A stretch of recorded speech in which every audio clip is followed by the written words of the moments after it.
To remove this radiator should be quite easy. I'd imagine this trim just comes straight off. So, with that in mind, see if we can get it off.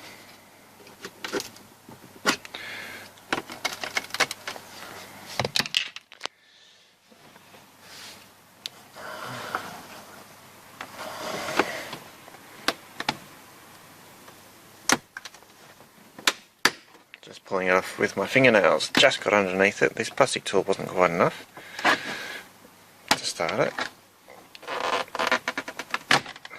There we go.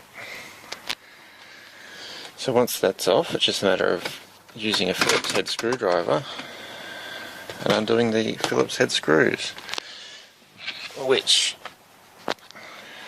is that one. I'm not sure about that one there.